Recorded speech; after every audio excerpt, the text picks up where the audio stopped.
Oh, what's up sa inyo mga kabayan? Magandang araw sa inyo. Siyempre, nagbabalik na naman tayo dahil meron na naman tayo mga kabayan pag-uusapan. Nako, hindi ang kalimutan kasi mga kabayan, itong mga kongresista natin na ang vice presidente, hindi tumatakbo mga kabayan. Yan yung problema kasi kahapon di tayo nakapag-upload ng video mga kabayan, no? Dahil tayo kumbaga napalaban mga kabayan ng diskusyon. Dito sa mga medyo may edad na mga kabayan, no, na mga kababayan natin. Sabi ko na mga kabayan na dapat talaga ipaliwanag natin, no, kung ano ba ang nangyayari ngayon sa administrasyon nito ni Bungit, no? Kasi marami pa rin mga kabayan na napapaniwala. Like for example, kahapon kasi mga kabayan, tayo ay napasama, no, sa mga kabayan natin at merong konting salo-salo at napag-usapan nga mga kabayan ang politika. At syempre, ipinipilit nila mga kabayan na itong administrasyon na to ay magandang ginagawa dahil sa mga sinasabi ni Auntie Claire. Sipin mo yon mga kabayan, mahirap talaga na, kumbaga, sabihin sa kanila o ipaliwanag sa kanila ang nangyayari. Kaya kahapon mga kabayan, tayo ay napadiskusyon. Tamang magkakaibigang diskusyon lang mga kabayan. At yun mga yon ay talagang nirerespeto ko kasi nga unang-una mga kabayan mas maedad sa atin at kumbaga talagang masasabi natin mga kabayan na dapat talagang kumbaga respeto natin kahit iba yung paniniwala nila. At in fairness mga kabayan, siguro sila mismo rin ang magsasaliksik kung totoo ba yung sinasabi natin. Kasi kahapon mga kabayan, talagang napaliwanag natin kung ano ba ang nangyayari sa administrasyon. Kaya itong mga pinapakita natin dito mga kabayan sa ating video, hindi lang for kumbaga sinisiraan natin yung gobyerno or sinisiraan natin itong mga pulpolitiko na to, na which is yan naman talaga mga kabayan ang nangyayari. No? At si BP Sara, ikita ninyo yung mga sinasabi niya, talaga namang makikita natin na totoong nangyari, no? At nangyayari pa rin sa kasalukuyan mga kabayan. Kaya kahapon pinaliwanag natin doon sa mga kabayan natin na hindi nila naiintindihan at bumibilib pa rin sa administrasyon yung mga bagay-bagay na talagang masasabi natin mga kabayan na sablay, no? At ito pa matindi mga kabayang usapan. Napag-usapan niya ipinakakumbente ang bigas, no? Sinabi nila sa akin, no, nung mga medyo may edad na kabayan natin na tinutupad naman ng administrasyon ni Bungit yung pangako niya. Like for example, yan daw 20 kilo ang bigas, mayroon ng 20 kilo, ay bakit daw tayo yung nagre-reklamo pa? At bakit pa rin natin tinutulig sa administrasyon? Naandyan at ipatupad daw ang 20 kilong bigas. So, syempre, pinaliwanag natin mga kabayan na yung 20 kilo ng bigas na yan ay ayuda mga kabayan. Hindi yan for long term at apektado pa dyan yung mga magsasaka. Sabi ko sa kanila, katulad na lang nung isang medyo maedad na mga kabayan, ay meron silang malaking palayan, no? Ipinaliwanag ko sa kanila na kayo ba ay nakaka-receive ng subsidiya ng gobyerno para sa inyong tubigan. Ang sabi sa akin mga kabayan, wala daw. Pero bakit ang sinasabi ng administrasyon tutulungan ang mga farmers mga kabayan? At syempre, ang sagot niya, syempre hindi lang daw sila yung farmers. Sabi ko, pagka bibili na ang palay ninyo, magkano binibili sa inyo ng mamimili? Di ba sobrang baba? Magkano inaabot mga kabayan? Sa kanila daw ay binili ng 17 at 18. So ngayon, ang binibenta ng bigas, sabi ko, 20. Ngayon, sino pa ang bibili ng palay ninyo ng 18 kung ang benta na ng bigas mga kabayan ay 20? Sabi ko gano'n sa kanila. So syempre, lugi. Siyempre, yun yung sasagot nila, lugi talaga mga kabayan. Kasi ibababa na mamimili ng palay yung presyo ng palay nila. Yan yung masaklap.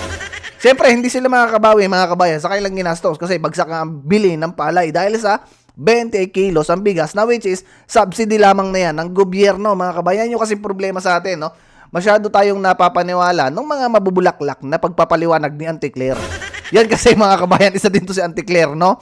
Na may dahilan kung bakit yung ating mga panatiko ni Bungit mga kabayan ay nabubudol pa. So syempre sa sobrang haba ng mga sinabi natin dito mga kabayan, ang pag-uusapan talaga natin ito.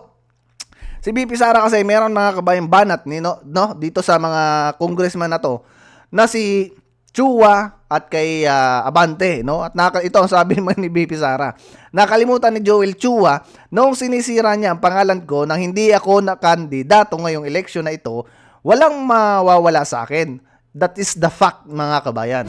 Wala talagang mawawala sa Vice President. Nawala naman ang pangalan ko dahil kinuha nila ang kinuha nila at niyurakan nila pero nakalimutan niya na ang kandidato ay siya ngayong eleksyon na to. Tama mga kabayan. Yan yung nakalimutan nitong mga congressman na to na magagaling na nagpasikat ng kainaman mga kabayan niya sa Congress na sila ay for re-election, no? Ay, yun yung nakalimutan nila mga kabayan. At syempre, pakinggan natin, no? Yung usapan mga kabayan. Itong ano ng Vice President, no? Yang pangangampanya, no? Nakakatuwa lang, no? Dahil yung ating gustong mayor para sa Maynila, mga kabayan, ay sinuportahan ng ating Vice Presidente. Yan yung isang magandang desisyon din, no? Na ginawa ng ating Vice Presidente. Suportahan ito si Mayor Isko kasi nakita natin ang Maynila noon ay talagang kumbaga medyo tumino, mga kabayan. Okay, play natin itong pangangampanya na to, mga kabayan. Una na, si Bongo, si Bato de la Rosa, si Jimmy Bondo, si Apollo Kibuloy, si Vic Rodriguez, si JD Hinlo, si Raul Lambino, si Doc Marites Mata, si, ang dalawa, Philip Salvador at Rodante Marcoleta. Yan ang masaya ako. Yan ang 10 senador na pinapakiusap ni Pangulong Duterte. Diretso ang boto. Black voting, straight. Bakit kailangan straight ang boto? Unang-una, pag hinaluan nyo ng ibang grupo o ibang politika, magkakagulo lang. Dahil laging mag-aaway. Wala nang nagagawang programa, proyekto, wala nang nagagawang tamang serbisyo dahil busy sa away ang mga opisyal.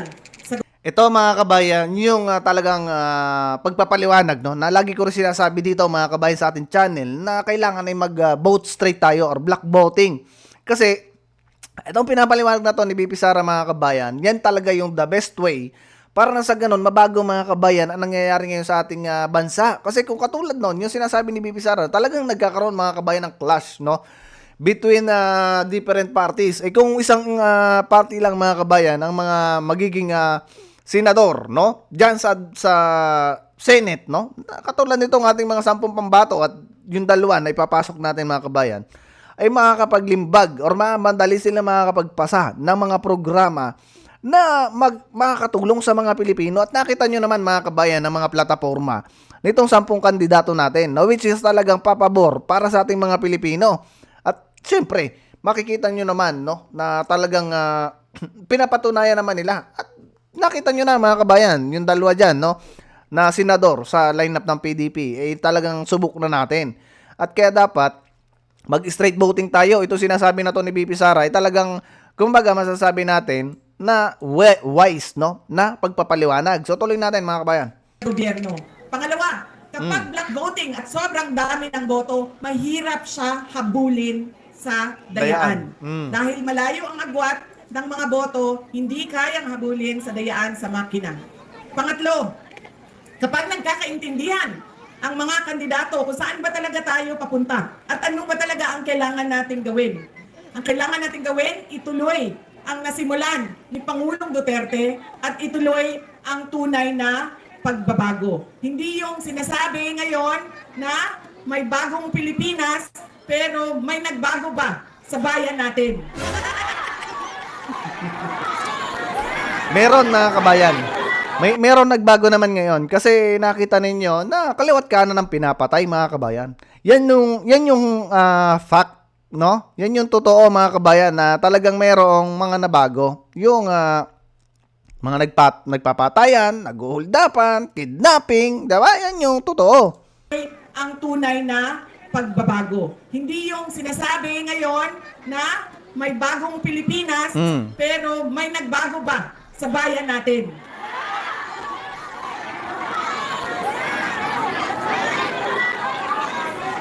Paulit-ulit lang.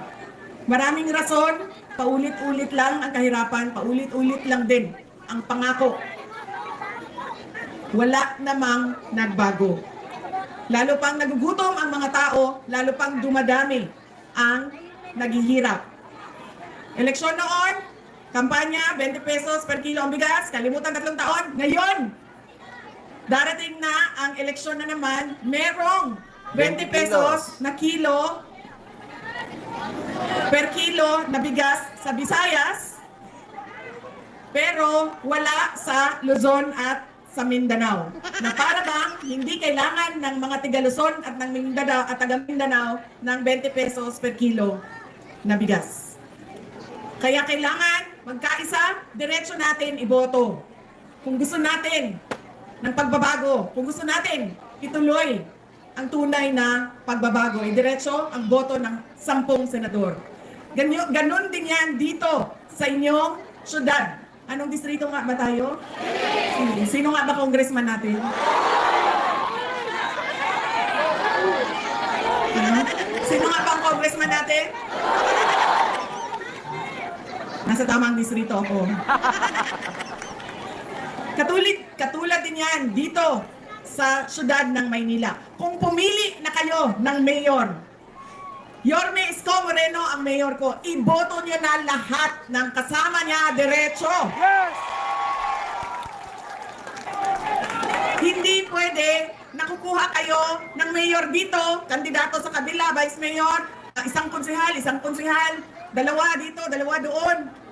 Dahil magkakagulo lang ang syudad ninyo. Hindi makakagalaw ang mayor ninyo, hindi makakagalaw ang vice mayor ninyo dahil magbabangayan yan sila Tama. sa politika.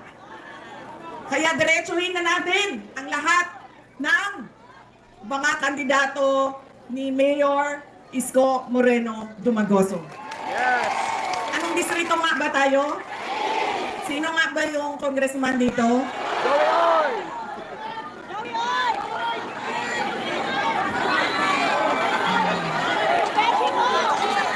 Abante, let's go! Alam nyo, kagabi, nandun ako sa kabilang distrito. Hindi ko alam anong number ng distrito na yon. 3. Yung Chihuahua ba yun? Tre. Ano yun? 3. Ha? Chihuahua? 3. Chihuahua? Chihuahua. Chihuahua. Chihuahua siya kagabi. Hindi siya makasagot. Yan, kasi siya kandidato, ako hindi kandidato, hindi siya nakabanat sa akin. Wala siyang nabanat sa akin. Sigurado, ay, nako, tandaan nyo, pagkatapos ng eleksyon na ito, magpapatawag din naman yan dyan sila sa House of Representatives. Ay, meron pa silang isang sa kalahating buwan, di ba? Oh. Patawag na naman kami, papakulong na naman kami, papaiyakin na naman yung mga kasamahan ko. Sigurado na ako. Di ba? Hindi ko na alam kung ano ba talaga ang plano ng administrasyon na ito para sa bayan. Dahil wala naman tayong nakikitang pagbabago. Ang lagi lang nilang ginagawa, hinahabol si Inday Sara. No? Gusto nila burahin si Inday Sara. Sinubukan nila, nag-investigate sila sa loob ng House of Representatives. Walang nangyari. Natigil lang nang hindi mo alam bakit natigil. Tapos sasabihin nila, hindi makasagot. Pupunta kami. Kayo ang tumigil? Tawag niyo ulit kami. Magpahiring kayo ulit. In-impeach nila si Inday Sara. Nandiyan pa rin si Inday Sara. Sabi nila, nakawin na lang natin ang tatay ni Inday Sara. Kidnapin na lang natin. Pero nandito pa rin si Inday Sara. Kaya antay kayo. Marami pa yang darating. Ano nga ba distrito natin? Sino nga bang congressman dito? Ito yung mali mga kabayan, no? Ito yung pagkakamali talaga na ginawa ng mga congressman. Yan yung malaking sablay nila, no? Hindi nila kinaya ito. Siguro hindi na rin nila ini-expect to, kaya minamadali nilang ma-impeach yung vice presidente. Kaso nga lang, ayan mga kabayan, hindi sila nagtagumpay. Kaya ito yung balik mga kabayan. Ito yung masakit na balik ng ating vice presidente ngayon sa mga yan. Tapos kayo ngayon, laglag kayong lahat. Kagabi, doon sa distrito ni Kawawa. Nawala. Kaya kailangan magkaisa. Ano yun? 3. Ha? Chihuahua? 3. Chihuahua? Chihuahua. Kawawa. Kawawa siya kagabi. Hindi siya makasagot. Yan, kasi siya kandidato, ako hindi kandidato, hindi siya makabanat sa akin. Wala siyang mabanat sa akin. Sigurado, Ay, nako, tandaan nyo, pagkatapos ng eleksyon na ito, magpapatawag din naman yan dyan sila sa House of Representatives. Kaya meron pa silang isa sa kalahating yun. Wawa.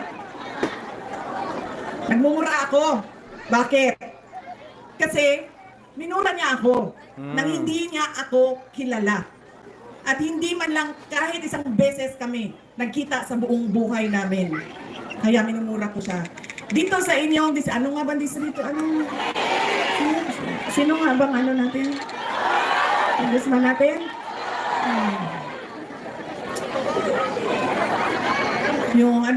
Yung distrito ninyo ay nagdadasal ang inyong congressman. Kaya hindi po ako magmumura dito ngayon. Gagamitan ko po kayo ng pagdarasal. Unahin na po natin, seryoso ito, mamaya na yung unahin na po natin ang pagdarasal para sa kaluluwa ni Pope Francis. Dahil namatay po ang ating Pope at kailangan natin na magdasal. In the name of the Father, the Son, the Holy Spirit, Amen. Lord, we pray for the eternal repose of the soul of our beloved Pope Francis. May you grant him eternal rest beside you, O Lord. Amen. In the name of the Father, the Son, the Holy Spirit. Amen. Hindi po ako magmumura.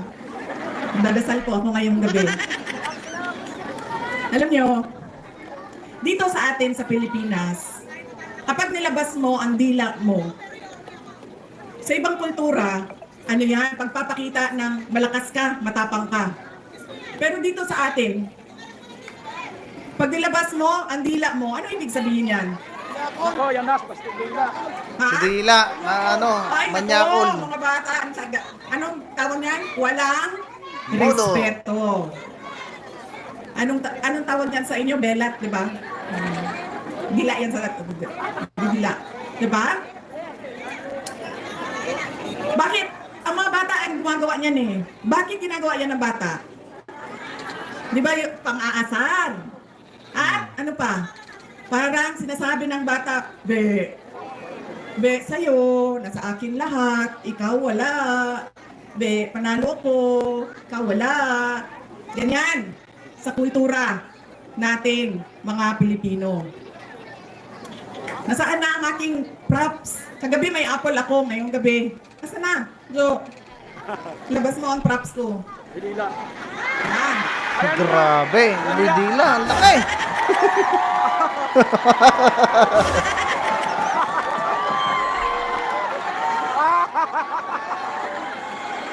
Ay, anong distrito tayo? Ay, sinong congressman natin? Tama. Nasa tamang distrito ako, Joey. 6. District 6, Siyudad ng Maynila, Congressman Joey Uy. Tama ko, no? Anong sinasabi niya sa inyo? Be, naisahan ko kayo. Ako meron. Kayo wala. Ayok. Ay, ano nga ba distrito ito? Sino nga ba congressman natin? Anong tawag sa ganitong tao, mga anak? Walang? Oh. Klaro yan ha? At sa kanino siya walang respeto? Sa inyo. Sa inyo siya walang respeto. Durog. Be, ako nakaupo. Kayo nagugutom. Ay, ano nga ba distrito ito? Sino ang congressman natin? Klarong-klaro na yan, ha? Congressman, wag mo ilalabas yung dila mo. Pakita mo ngipin mo. Yan. Ganyan. Naka-smile. May respeto sa tao. Smile. Balita ako, mabait daw yung kandidato ninyo dito. Papakita ng ngipin, nag-smile. Ano nga ba distrito natin? Sino nga ba congressman natin? Okay. Nasa 6th district ako ng Siyudad ng Maynila. Ang congressman dito ay si Joey Uy. Tama? Ayos. Mga kababayan, ang lahat ng ginagawa natin ay para sa Diyos, sa bayan, at sa bawat pamilyang Pilipino. Syukran. Durog na durog mga kabayan dito itong dalawang congressman, no, na si si Abante at saka si Joel Chua, grabing dinurog ng ating vice presidente. At ayan mga kabayan, no, yan yung balik mga kabayan ng inaapi, no, kung noon ay bidang-bida sila na kung ano-ano ang hindi magagandang sinabi. Eto ngayon mga kabayan, ang sinasabi natin, sabi nga lahat kung ano daw ang yung itinanim, talagang meron kang aanihin mga kabayan. Kung itinanim mo hindi maganda, ay mo hindi rin maganda ang iyong aanihin, no mga kabayan. At ito, laglag dito ngayon sigurado itong sina Abante at saka si Joel Chua. But in fairness yata, meron yata mga kabayan sagot, no? Yung dalawang congressman na yan. O ayun, hanggang dito muna mga kabayan yung ating video, at pag-uusapan din natin yung mga iba pa na mga topic, no, sa susunod na video natin. At syempre, huwag nyo kakalimutan mga kabayan mag-like, mag-share at nasa ganon mga kabayan maging updated kayo sa mga video at mas marami pa yung makakapanood sa mga nangyayari ngayon sa bansa natin. Ingat kayo mga kabayan at see you sa susunod na video.